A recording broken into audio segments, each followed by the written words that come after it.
On June 23rd, 2025, in a control room perched 5,200 feet up a Chilean mountain, a room full of scientists who had spent the better part of a decade building a single machine finally got to see what it could actually do. Some of them had been working toward this exact morning since the 1990s. And when the first images appeared on the screens in front of them, the reaction wasn't measured, cautious scientific language.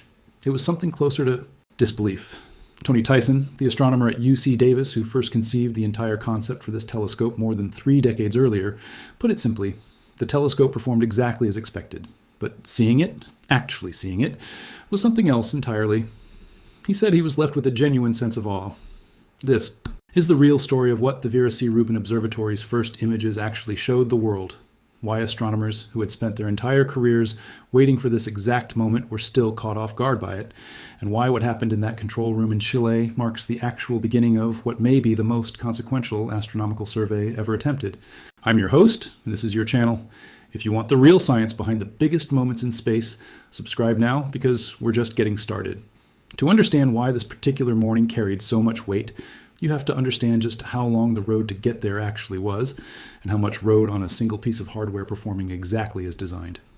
Construction on the Vera C. Rubin Observatory began in 2015 on the summit of Cerro Pachón in the Chilean Andes, one of the driest, darkest, most atmospherically stable locations anywhere on Earth, chosen specifically because it offers some of the clearest, most consistent viewing conditions available to any ground-based telescope on the planet. Over the following decade, highly specialized, custom-built components arrived from laboratories scattered across the globe, and each one had to be integrated, tested, and in many cases troubleshot directly on site, on a remote mountaintop far from the manufacturers who originally built them.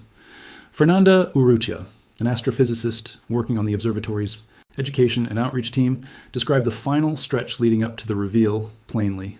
The last month was a genuinely crazy month, the team working as hard as they possibly could to get everything ready in time.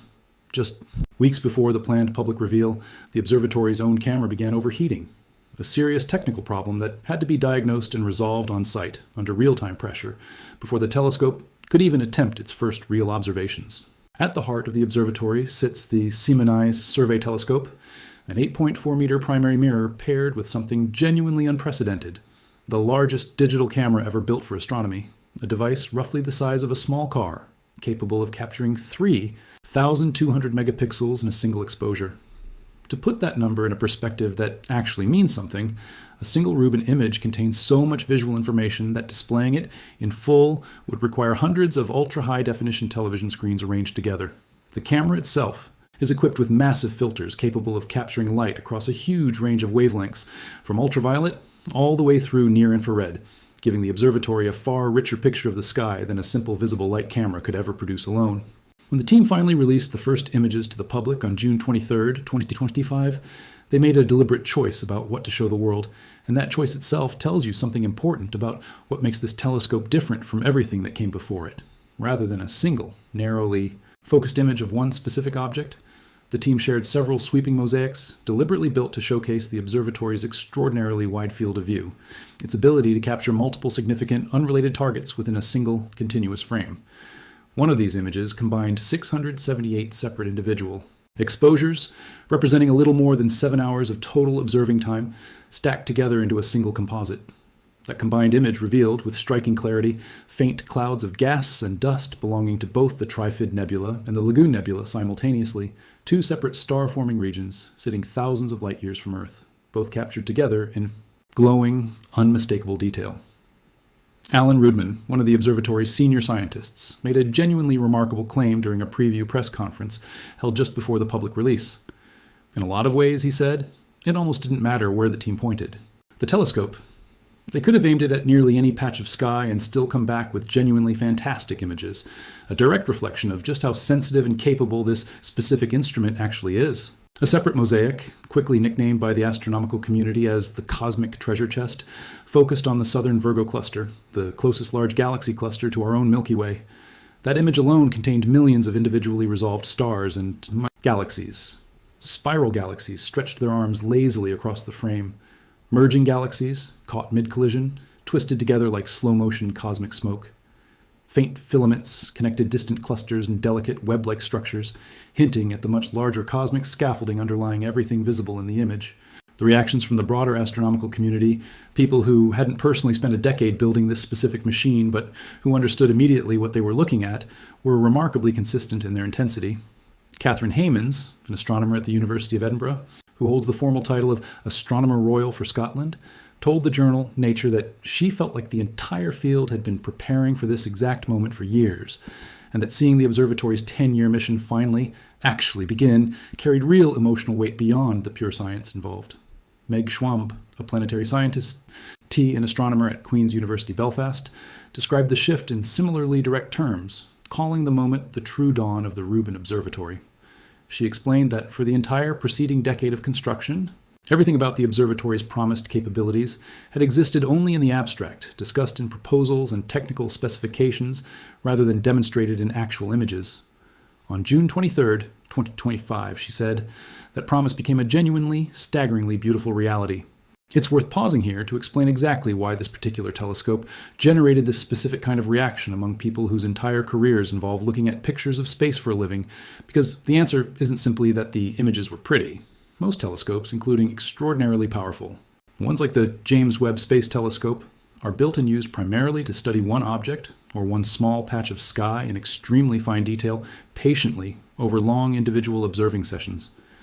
Rubin was built to do something categorically different: survey enormous swaths of the entire sky, repeatedly, continuously, across an entire decade, systematically. Yusra Al-Sayed, the Princeton University researcher who oversees Rubin's image processing pipeline, explained the fundamental shift this represents in refreshingly plain language. Astronomy, she noted, has mostly given researchers snapshots up until now, single moments frozen in time. But a snapshot, however detailed, doesn't actually tell you the whole story of a dynamic, constantly changing universe. That distinction is precisely why Rubin's first images, however visually stunning on their own, represent something closer to a beginning than a destination. Later in 2025, the observatory formally began its central defining mission, a 10-year survey called the Legacy Survey of Space and Time. Over the coming decade, Rubin will scan the entire visible southern sky roughly once every 3 nights, systematically, continuously, generating an estimated 60 million gigabytes of data by the time the survey concludes. Every 3 or 4 days, the same patches of sky will be recaptured again, allowing astronomers, for the first time in the new history of the field, to build something closer to a genuine decade-long movie of the changing universe, rather than a disconnected collection of individual still images captured at essentially random moments over the years. The observatory itself carries the name of Vera Rubin, the American astronomer whose careful, painstaking measurements of how galaxies rotate provided some of the earliest, most compelling observational evidence that dark matter, an invisible, still poorly understood substance that appears to make up roughly 85% of all the matter in the universe, genuinely exists. It's a fitting namesake, because uncovering the true nature of dark matter, along with the closely related and equally mysterious phenomenon known as dark energy, sits at the very center of this telescope's entire 10-year scientific mission.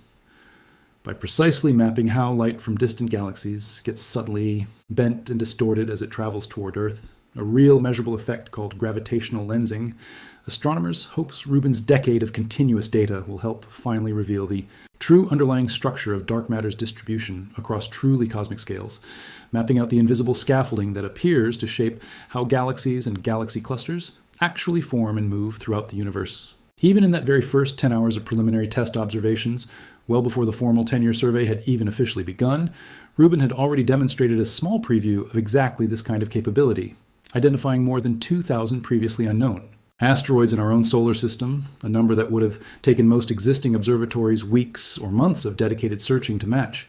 That specific result offered a genuine, concrete preview of what a full decade of this kind of continuous, systematic observation is realistically capable of producing, not just for distant cosmology, but for understanding our own immediate solar neighborhood as well.